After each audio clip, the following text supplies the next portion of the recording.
zanin ahian chennaram mangin idol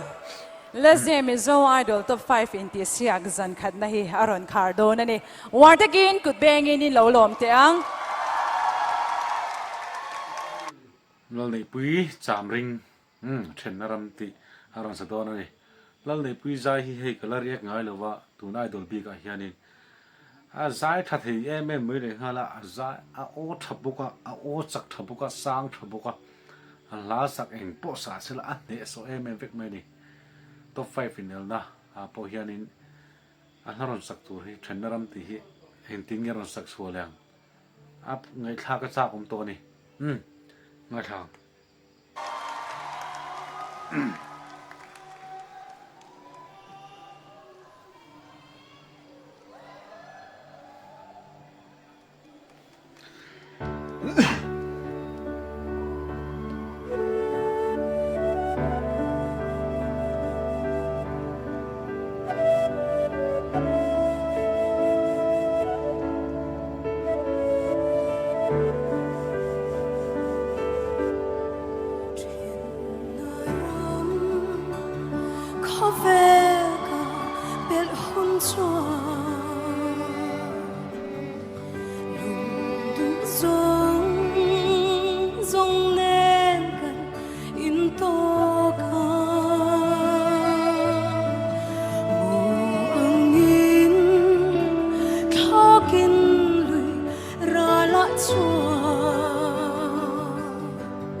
a phình thiềm có tí em là chú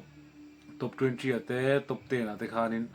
la a o a thei na ram pho lang thei tur chi la sang deu deu ang chi khatia sak deu thui thui ngai chi kharon sa ma se hei top 7 ate top 5 in la te chunin la cool rai mai a mina zong na sak thiam chi ni chung si lo la dam de deu ang lang kha arom phor chuaka ngai nom deu na sa chuak thei zel mai ni eng la po sa sela ka thei ni eng la po hi ka sa thiam ani ti kha ron pholan na aning ka ria angai nom khop mai hai thanram ti ron sak po hi ngai thasel tiang hey kim a chang hia churam chu ka thir thi oing ti ka then long ngai tra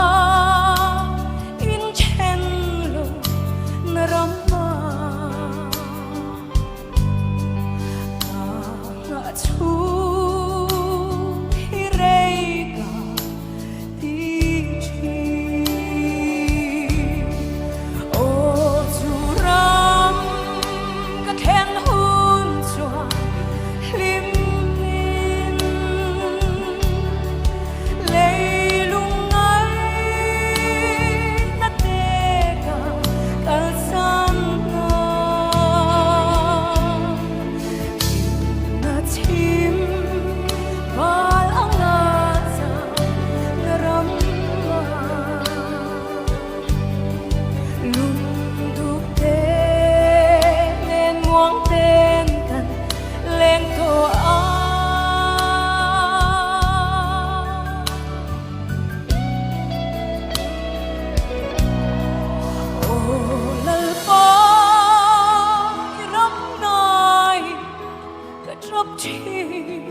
a salung run boka a hlasaka cheng boka a zai nung in ti se ka tel lang lo devin a zai a ngai nom vong phong ani mi ne khop mai lal nei pui zai a zai tha khop mai a ma ro chu ka soi du chu in ti sik na ni a het ti ringa kal chon a fu lo ve thei thowa engemo at tiếng ai engemo scoring deuh tur kha anei le ati le ngai just te ron pam deuh thei tur kha mo ron ti phur thei tur chi kha a ron ti ngai tu na bi pon a ne em thonga ma ro chu a kal khat lu tuk chonin a che sul ve thei du to kang